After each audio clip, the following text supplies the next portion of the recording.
Share বাজার সম্পর্কে আমার অ্যানালাইসিস রয়েছে। আপনি বিগত ১.৫ বছরে শেয়ার বাজার কোথায় গিয়ে ঠেকেছে? এখন আজকে দেখেন, আজকে শুধুমাত্র দুটো শেয়ারের দাম ফল করেছে। সেটি কি? ইবনে সিনা আর হল ইসলামী ব্যাংকের শেয়ার ফল করেছে। আর বাকি সবগুলো শেয়ার এমন উত্থান হয়েছে কেন? কারণ হলো মানুষের আস্থা, সাধারণ জনগণের আস্থা। এটা অনেক বড় একটা বিষয় বিজনেসে। আপনি অর্থনীতিতে এটা অনেক বড়, কিন্তু এগুলো তো সাধারণ জনগণ বুঝতে চাইবে না। এটি বুঝবে হলো এই দেশের 5% কিংবা যারা সবচেয়ে সচেতন, যারা অর্থনীতিবিদ, তারা এগুলো ফিল করবে যে না, আমার এই জন্য প্রয়োজন। তো যাই হোক, বিএনপি নেতৃত্বে বাংলাদেশ সত্যিকার অর্থে অর্থনীতিতে, শিক্ষায়, আপনি কৃষি সেক্টরে বলেন, সবগুলো সেক্টরে ইনশাআল্লাহ অভূতপূর্ব পরিবর্তন জনাব তারেক রহমান নিয়ে আসবে। এই বিশ্বাস সাধারণ জনগণ বিশ্বাস করে।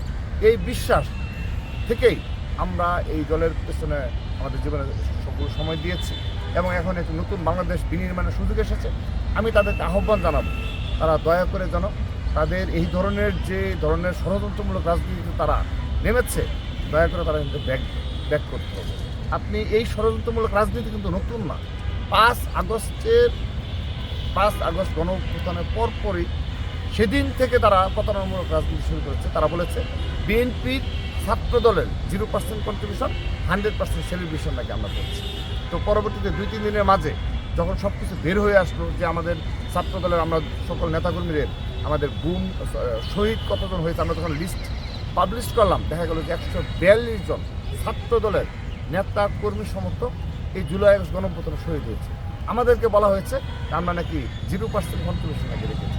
পরবর্তীতে আমাদের যখন ফুটেজগুলো আসলো আন্দোলন সংগ্রামের বিভিন্ন মাধ্যমে, কারণ ওই সময় তো বুঝতেই পারেন ইন্টারনেট প্রবলেম আমার আসা শুরু হলো, তখন তারা বললো যে তারা নাকি ফুটেজের জন্য নাকি আন্দোলন নাকি করে নেয়।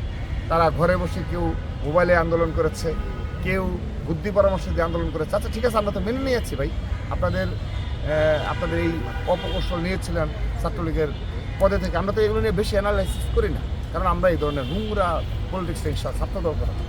এই যে আপনাদের মতো ছোটো কোনো ঘটনাকে বানিয়ে বিশাল ফুলে পাপিয়ে বানিয়ে অনেক বড় কিছু দেখানো, প্রজন্মকে বিভ্রান্ত করার কাজে আমাদের তো কোনো ইনভেস্টমেন্ট নাই, আমাদের ওরকম কোনো সেল নাই যেটা আপনাদের শত শত সেল আছে, শত শত ইউটিউবার আছে যে প্রপাগান্ডা ছড়ানো দেন, আমাদের নেই।